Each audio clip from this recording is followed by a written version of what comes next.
All right, so welcome everyone to week 7 of Astronomy 101.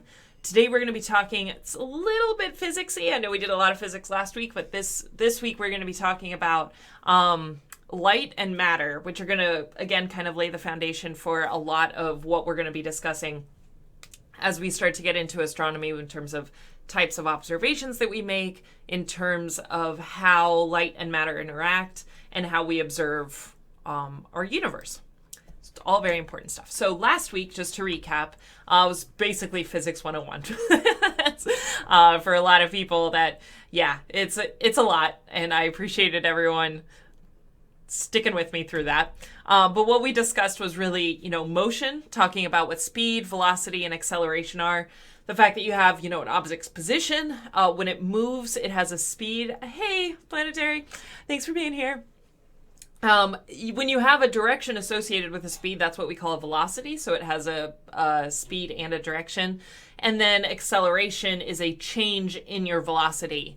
And we talk about the acceleration due to gravity, as in there's a force, when we're talking about Newtonian mechanics, that pulls down and objects accelerate when they're in free fall at this constant acceleration that we call g. Then we have, Cosmo Quest. Hey, everyone. We are just getting into our Astronomy 101 course for today, so welcome, and this should be fun. We have momentum and force that we talked about. Thank you, Hex. Momentum being the property of your object when it comes to its mass and its speed, and then force is what's required to actually move things. Thank you, Veronica. Hey, Raj. Hey, everyone. And then mass versus weight, how much stuff you have, and then how much stuff you have that's affected by the gravity. And welcome. We have Newton's laws of motion, so I won't quiz all of you, but you can quiz yourself along with me. First law of motion is essentially inertia. It's that an object in motion stays in motion, an object at rest stays at rest unless acted on by an outside force.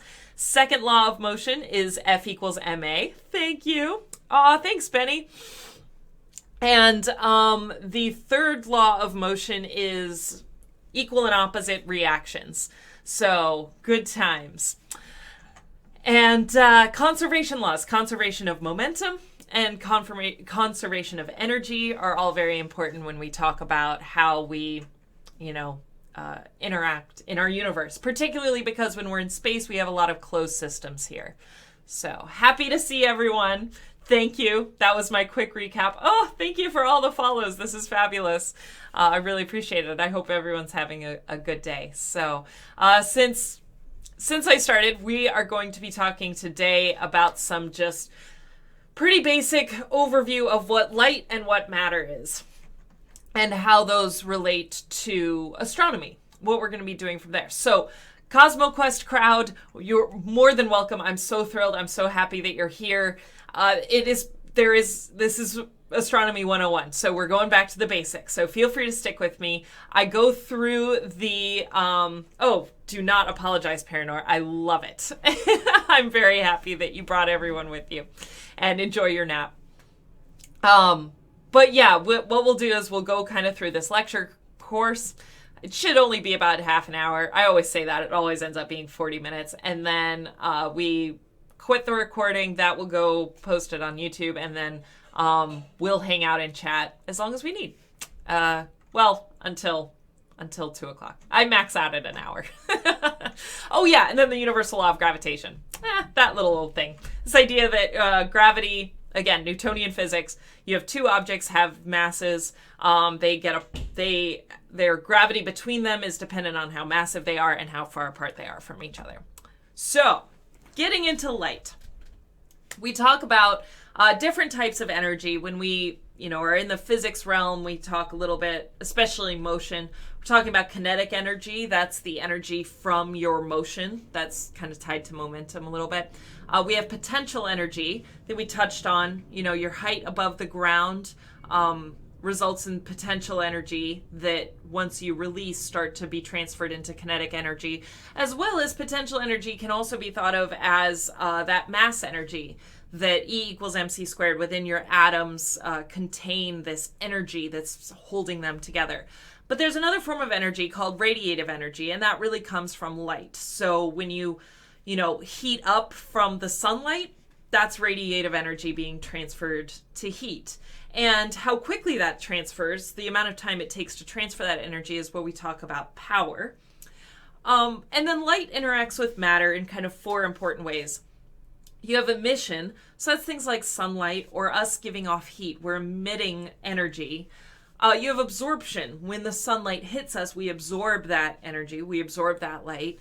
Transmission is when light passes through objects. And then reflection and scattering. So light will hit an object. If it's reflected in one direction, then it's reflected. If the light hits it and then it goes off in multiple directions or in random directions, we call that scattering. So if you, the force of gravity between you is 200 pounds times 9.8 meters per second squared. F equals ma. So that's the force between you.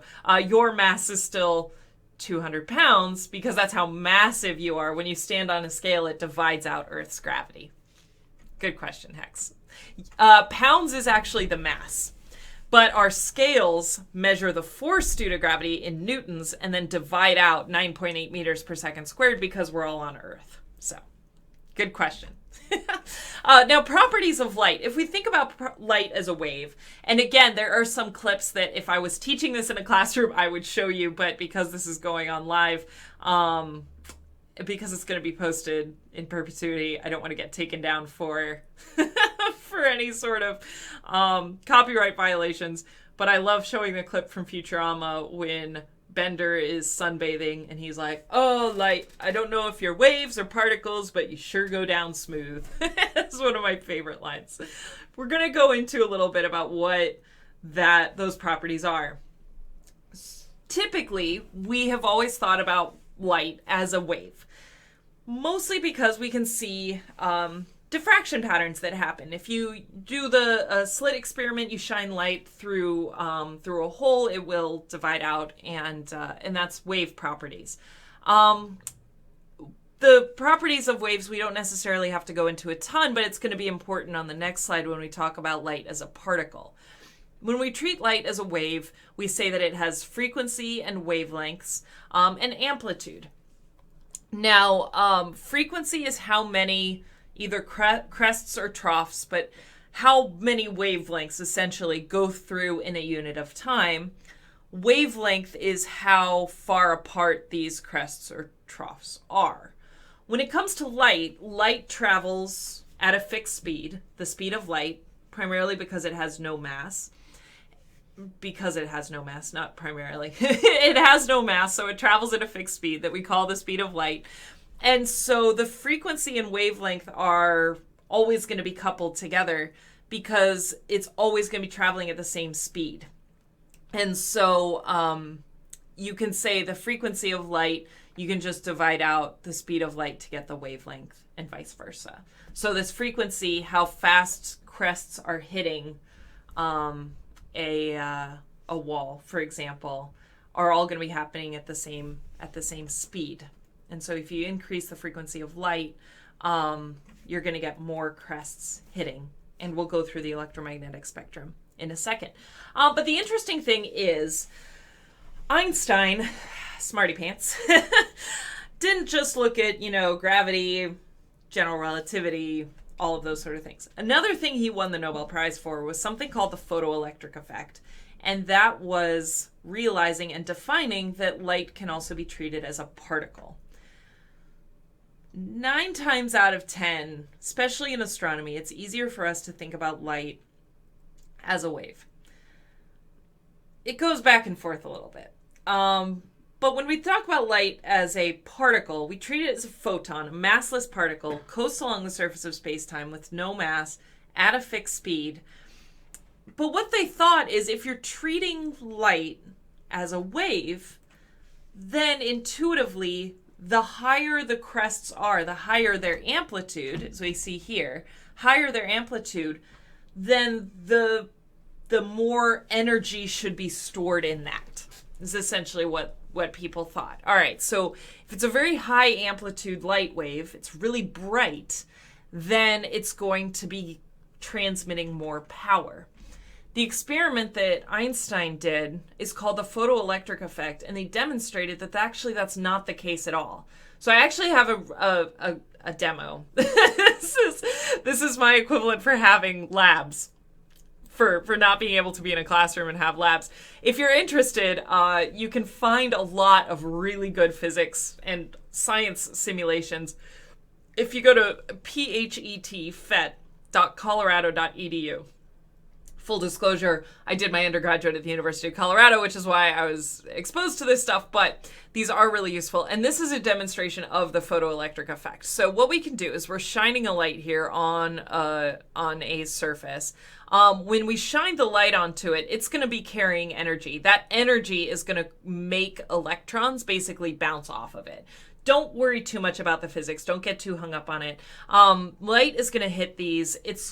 That energy that it transfers is going to cause electrons to bounce off of it. And we can measure those electrons, using a receiver here on this other end and see how many are carrying with it. So yeah, the question is, I'm sorry your brain is hurting. I'm here to answer your questions. So thank you for saying that, and thank you for asking the question. So yes, the hypothesis is, the question we're trying to answer is, if light gets brighter, if its amplitude increases, is it transmitting more energy? Is there more energy being transferred? And what we can do is we can actually show it, and hopefully this will start to answer your question. So essentially what the experiment is trying to do is, this is the light being dark, and then I'm going to brighten the light as we go. So as we're brightening this light, you're going to see electrons scattering off of it. And the light is getting brighter and brighter and brighter. I'm basically taking a dimming switch, and I'm making the light brighter and brighter. But the amount of electrons that are coming off of it aren't changing. If we go back down, the light's on, but it's not changing at all. What does start to change is if we change the frequency of the light. If we make the light have a higher frequency, now we're going to start to see more and more electrons come off of it. And so this is, we saw basically those wavelengths are starting to get closer and closer together. And you're starting to see the amount of electrons start to increase to a stupid amount is the official term. But what's really important to note here is that that's what broke everyone's brain. When we treated light as a wave, intuition and our understanding of wave physics said basically if it gets brighter, if it has a higher amplitude, there should be more energy stored in it. The fact that we didn't see that, the fact that we saw more energy stored in the frequency of it, was like, oh God, that breaks our understanding of light and our understanding of treating light as a wave. So that's when we start thinking about it like photons. I'm sorry, it's breaking your brain again. So it's a metric stupid. That's how we. I like that. It's funny. So this is really what was breaking physicists' brains. If we treat light as a particle now, treat each crest not as a wave, but each crest as an individual particle, it makes sense that if you increase the frequency, you're spitting out more particles. You're going, that's going to hit more electrons and excite them and cause them to jump off. So treating light as a particle is what solved the brain breaking from happening. So thank you, that nerd. Your brain breaking was a correct intuition, because that's what broke physicists' brains. So yeah, frequency is the number of waves per second. Thank you. And so this is kind of a good demonstration you can play with your intuition here, kind of saying, okay, now we have hardly any energy, so hardly any electrons are coming off. Now it's just going, poof, we're just shooting out photons. Not very often. Frequency is really low. Frequency increases, more and more start to go. So that's the photoelectric effect. We're in astronomy, we're not in physics, so we don't have to get too hung up on it. So if it still continues to break your brain, I can recommend phet.colorado.edu, Colorado.edu has all of these simulations you can play with yourself and learn some physics. Now, if you saw in there, and as DTG made the joke, do we have a gamma ray light bulb in there? That is because we were shining light. The light we were shining was basically within this realm right here. Thank you, Planetary Pan. I have mods now to be able to do this stuff for me, so I appreciate it. Thank you. We have light that when we say light, most of us think the visible spectrum, right? Roy G. Biv, as it were. And what we have on the top is wavelength, the distance between the peaks or the troughs. And on below we have the frequency, how the number of waves, the number of crests per second. Because it's all traveling at the same speed, they're related to each other. So the electromagnetic spectrum, all of this is light. This is all light. We go down to the low frequency that we talk about. These are long wavelengths. Those are radio waves. They start to increase in frequency. The wavelengths start to get smaller. The crests start to get closer together. Then we start to get into microwaves. If they start to come even closer together, we get into infrared. Then it starts to spill into the visible spectrum. It continues to increase in frequency. Then we get up to ultraviolet. Wavelengths are getting smaller, frequencies increasing. Ultraviolet light. Then it gets even higher. It gets up into X-rays and gamma rays. And as we just demonstrated with the photoelectric effect, you're in really low energy down here. Down here in the radio waves, it's hardly any energy. Radio waves can travel around. We use them all the time. That's a good question. The 5G waves on this spectrum, I'm going to look that up when we're done with the class so I can find out exactly what the frequency is. But that will be in some calm frequency sitting here. It'll be like a narrow, the whole point is that the really narrow bands are able to punch through a lot more and travel a lot faster. I don't know exactly what the frequency of 5G is, but communication frequencies are all kind of here because they're able to travel through. I believe it. 5G is not causing COVID-19, just to be clear. Oh, thank you, everyone. All right, so we have the 30 and 300 gigahertz. Love it. Thank you. This is why we have scientists here. So gigahertz is times 10 to the 9. So right about there. Awesome. Thank you. All right. And then up here we have, shorter frequency, higher frequencies, shorter wavelengths. This is carrying a ton of energy. This is the stuff that does bad things to you. Once you get over here, this is going to start damaging you. Radio is not sound waves. Radio is what's transmitting signals that your radio picks up and then turns into sound. Common miscommunication, totally understandable. Don't worry about it at all. Microwaves, I will actually get to in a second about how microwaves themselves work, but all of these are pretty not dangerous because they're very low frequency. They don't carry a ton of energy. And then we're used to looking in this. And all right, anyway, carrying on. Atomic structure. Now, we're going to pull in some chemistry now. This is our brief chemistry 101 discussion that we're going to have. If you remember, quick recap on this. Atoms are made up of neutrons and protons. The neutrons and protons make up a nucleus. Alpha and beta waves are, thank you, just to answer the quick question, I can get into it more later, but alpha and beta waves, alpha's waves are actually, are they helium or are those beta? I always get them confused. I think alpha waves, that's radiation, and that's actually particles that are being radiated, particles themselves that are stripped helium, protons and neutrons. Beta waves are stripped electrons.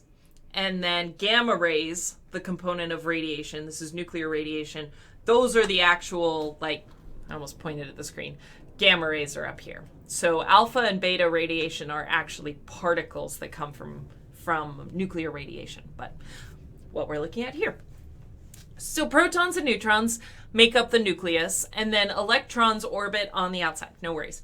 Electrons go around the outside. And if you remember sort of our chemistry adventures. Don't worry about it too much, but we are going to be talking about things like hydrogen, helium, the presence of all of these elements in our universe. So it's important to go through these now, what they are. Remember, the atomic number is how many protons are in the nucleus. That's what we use on the periodic table. So helium, 2, carbon, 6. Those are the number of protons. The atomic mass is the number of protons plus the number of neutrons. Isotopes are when you get different neutrons. So they're not actually changing the charge of your atom. We have like carbon-12. When we talk about carbon-12, that's the sort of normal carbon that we see. That's because it has 6 protons and 6 neutrons. If you have carbon-13 or carbon-14, it's not getting more positively charged. It still has 6 protons, which is what makes it carbon, but now it has 7 neutrons or 8 neutrons. So that's how we're getting carbon-12, 13, and 14. Pretty much links. Yeah, I appreciate that. Am I going to cover subatomic particles? Probably not. We can answer questions about them if you want to know any more than that, but we're basically subatomic. The most subatomic we're going to get is protons, electrons, and neutrons. When we talk about the Big Bang, we may get into quarks and gluons, but that'll be down the line. I think right now, neutrons, protons, and electrons are the most subatomic that we're going to get. And then, links. We talk about gamma classification. We use gamma rays. We just have to complicate ourselves and get ourselves into more and more trouble. But your question is, with alpha, beta, and gamma classification of radiation, is it assumed UV and X-rays are bundled with gamma? Yes, because we use the symbol gamma because it primarily is the high energy gamma radiation. But when we talk about gamma rays being from nuclear radiation, that's kind of all the photons, high energy photons. We just use the gamma symbol to confuse everyone. But that's a really good question. Thank you. And then molecules are when we start to combine these atoms together. So H2O, 2 hydrogen, 1 oxygen. We get molecules. I was going to say something about molecules, but now I don't remember. I'm sure it wasn't important. We're good. Phases of matter are important when we're talking about stuff in space. Right, we have solid. That's when you have molecules that are all arranged happily and are in solid form. I know this kind of feels like we're in 3rd grade science, but for some of you it might have been a long time.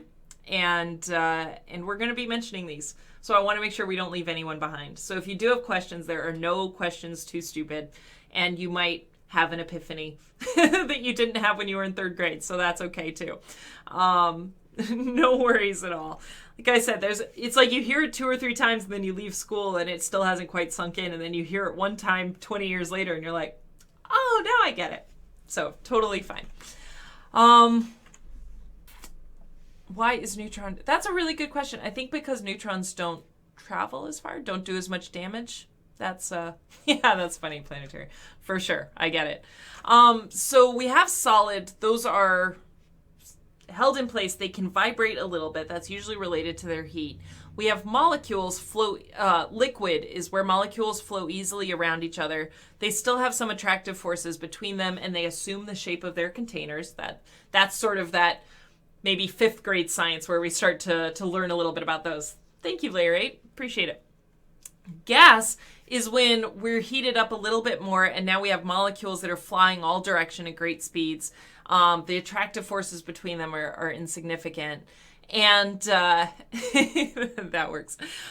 And then plasma, this is something that you don't really learn much at all unless you went into later sciences. Most kids only learn solid, liquid, and gas, but plasma is where you have ionized gas. So to get these phase transitions that happen, that's okay, domestic, no worries. Save it. I definitely want to hear it, no worries. But to get these phase transitions, we usually apply heat. So if you apply heat, you can get from a solid to a liquid to a gas and then onto a plasma. Plasma is essentially superheated gas. What happens is ionization. There are 2 terms we don't have to get into too much. Dissociation is when molecules start to fall apart and become just their individual atoms. Ionization is when the atoms themselves start to fall apart and you get the electrons coming away from the protons and neutrons. Okay, Becca, I can't wait. And in order to get those electrons stripped away from their atoms, it's got to be very, very hot. And in space, things like stars are super, super heated plasmas. So sublimation, Raj, thank you. We talk about going from a solid to a liquid to a gas. The phase transitions are things like freezing, evaporation, and sublimation is something that happens when you skip the liquid phase. So it depends on your environment. You still are dealing with physical states of being solid or gas, but sublimation is the phase transition that skips liquid and goes directly from solid to gas. And we do see that on the surface of Mars. So that is a phase transition that happens. When we go from a solid to a liquid, we call that melting. When we go from liquid to a gas, we call that evaporation. And sublimation is the skip between solid directly to gas. So thank you. That's a good question, though. And again, you superheat gas, then you start to get plasma. And the phase transition that happens there to go from a gas to a plasma really is the ionization that happens. So excellent questions. Now, I talked about this being temperature related. Now, I put this picture in here because I feel bad that we've just dumped a lot of non-astronomy information. We spent the first 5 weeks talking about stars and the sky and the cosmos and how awesome it is. And then I was like, surprise, we're doing physics. And for those of you who are still here and sticking with me, I really appreciate it. Oh, thank you, Cosmos Carolus. I love that name. I've thrown a lot of physics and now chemistry at you. And so if you're frustrated and angry with me, please don't be. But I get it. So I put in a nice happy picture of Mars to remind ourselves that we are in an astronomy class and that this is related to astronomy. The stuff we're doing is laying the foundation to learn astronomy. When we talk about phases and pressure, good, I'm glad. One of the things is phase transitions when we're looking at planets. A lot of Astronomy 101 is the science of planets, and that's pretty much the direction that we're going. But just to put this little nugget out there, when you're doing phase transitions between solid, liquid, gas, and plasmas, we traditionally think of those as being temperature related. That, if we talk about the Goldilocks zone that we'll get to, about being too far away from the sun that water freezes, and then you get to a point where water happily exists in liquid form, and then you get to a point where water will evaporate because it's so hot, because it's close to the sun. We think about that all in temperature. But another really important component that comes into play is atmospheric pressure. That if you have atmospheric pressure, that allows liquid water to stay in liquid form. You still have to have pressure that holds these molecules down in their form that is then based on the temperature. That's really, really important.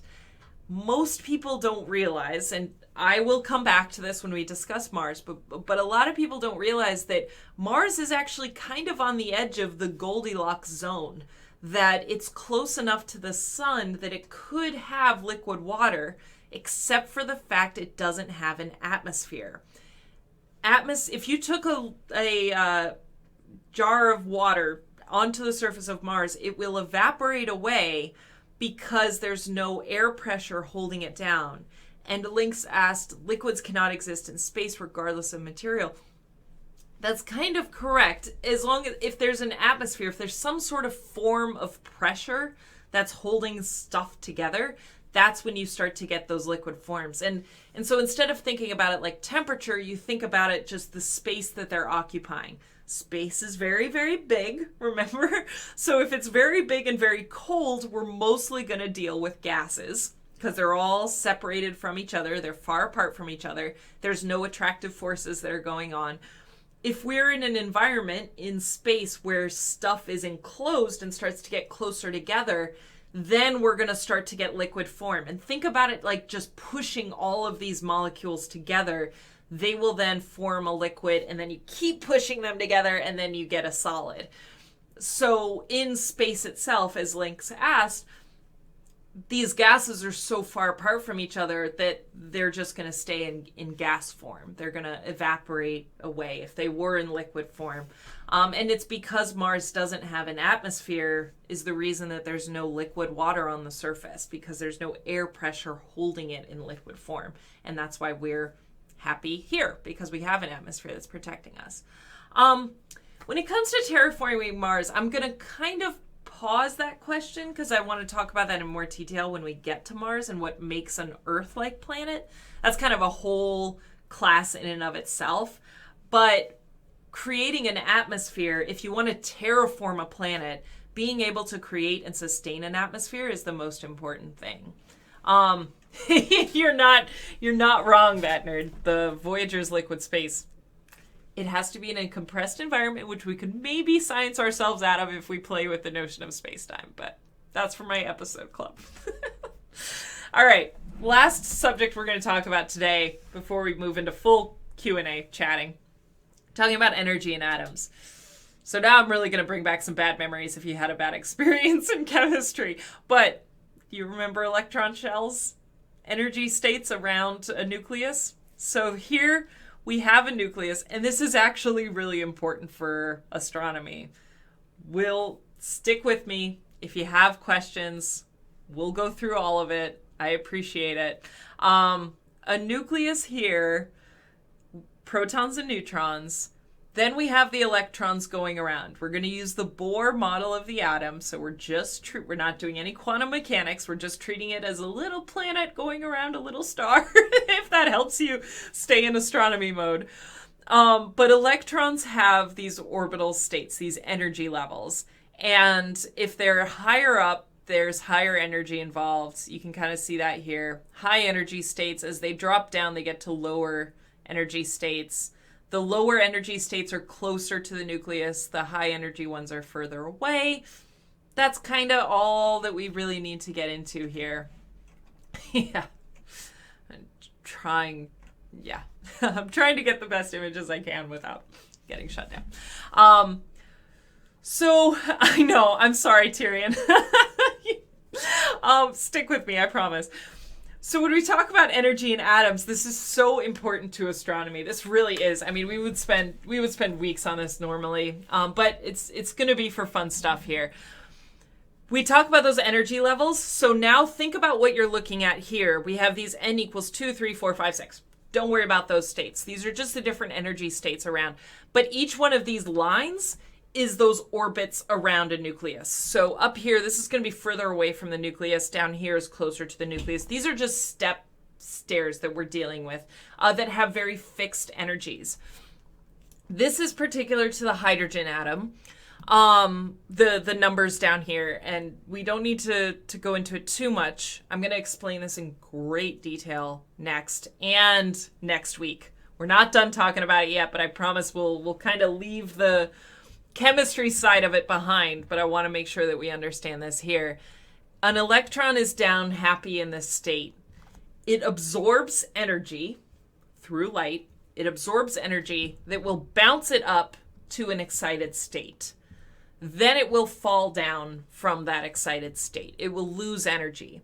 As it loses energy, let's say, for example, it's up at this n equals 6. It's up at the highest energy shell that we have here. And it drops all the way down to the second. It's lost some energy here. And remember, on our electromagnetic spectrum, we had very specific energy. As you increase in wavelength, you increase in energy. And because light is massless, travels at the same speed, we can utilize that a lot, such that if you say light is being radiated with a specific energy, that's going to be a very specific frequency or wavelength that in this case will be purple. This is high energy. This is slightly less energy is being radiated because it's only dropping from 5 to 2, so there's not as much energy that it's losing when it drops. When it drops down, that energy, because of conservation of energy that we discussed last week, leaves it in the form of light. If it's only in state 4 and it drops down, that's again not as much energy. So the photon that leaves it is not as high energy. And then the lower energy one is just from 3 to 2. It's just going choo.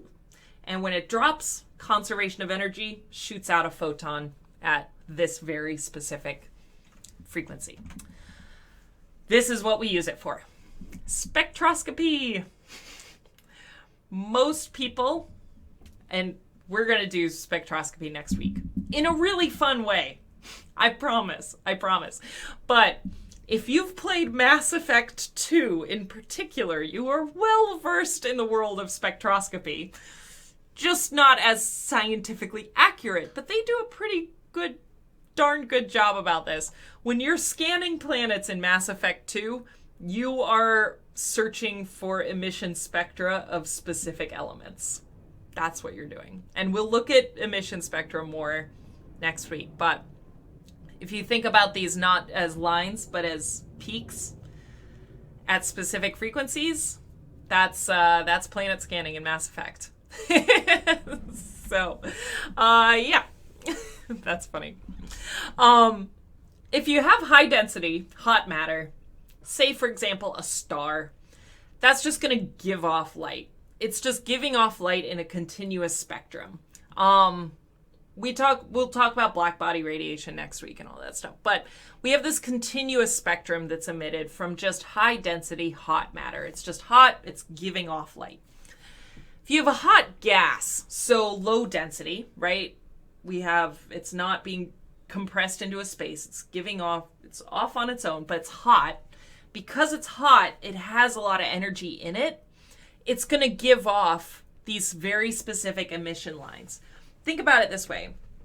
A hot gas is made up of atoms.